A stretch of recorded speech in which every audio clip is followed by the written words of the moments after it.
কিছু relative cake order করলে ৬ মাসেও টাকা আদায় করে নেওয়াটা দুষ্কর হয়ে যায়। তো সেই অবস্থা থেকে আজকের এই কেকটা আমার এক ফ্যামিলি মেম্বার নিয়েছে এবং তিনি ফুল পেমেন্ট একসাথে তো করেছে, প্লাস কিছু গিফটও দিয়েছে এবং পুরো গল্পটা জানতে হলে অবশ্যই সম্পূর্ণ ভিডিওটা দেখতে হবে। তো এই কেকটা একদম আর্জেন্ট অর্ডার আসে। আর্জেন্ট অর্ডারগুলো সিরিয়াসলি আমার খুব বেশি বিরক্ত লাগে। কারণ অনেক বেশি কষ্ট হয়ে যায়। আসলে আর্জেন্ট অর্ডারগুলো আমার পক্ষে কখনোই নেওয়া সম্ভব হতো না যদি এভরি ফ্যামিলি মেম্বার আমাকে হেল্প না করতো। তো এই কেকটা আমাকে একদম রাত ১০ টায় অর্ডার করে এবং সকাল এই কেকের ডেলিভারি ছিল এবং আমার ফ্যামিলি মেম্বারের একজন আমাকে এই কেকটা অর্ডার করেছিল।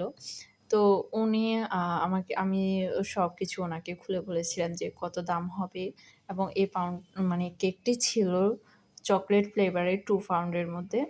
তো আমি একদম কেকটা রাতে খুব মানে তাড়াহুড়ো করে রেডি করছিলাম এবং এখানে আমি যেহেতু ফ্রিজ থেকে কেকটা নামিয়ে চকোলেট গানাশগুলো দিয়েছিলাম, তাই দ্যাটস ওয়াই চকোলেট গানাশের আ এটা ঠিকভাবে আমি করতে পারিনি। এটা দেখতে অতটা ভালো দেখাচ্ছে না।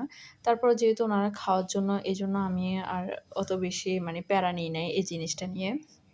তো এই কেকটা আমি নিজের মতোই করছিলাম। আর একটু ডিফারেন্ট কিছু রাখতে চাইছিলাম এই কেকটাতে। আর সেজন্য আমি এই কেকটাতে চকোলেটের বাটারফ্লাই ইউজ করছি। আর সেগুলো কেমন হয়েছে অবশ্যই ভিডিওটাতে আপনারা দেখতে পাবেন।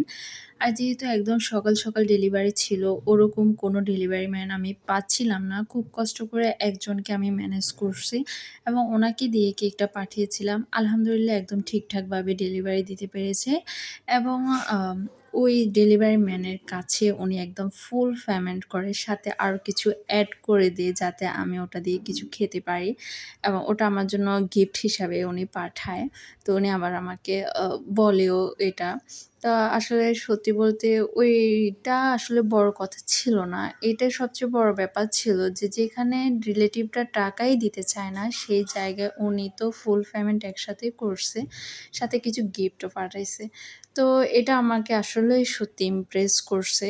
কারণ আসলে এরকম পাওয়াই এখন খুব কঠিন হয়ে গেছে। এমনও আছে আমার রিলেটিভরা যারা আমার থেকে কেক নিছে বাট এখনও আমার টাকাটা আমাকে দেয় নাই।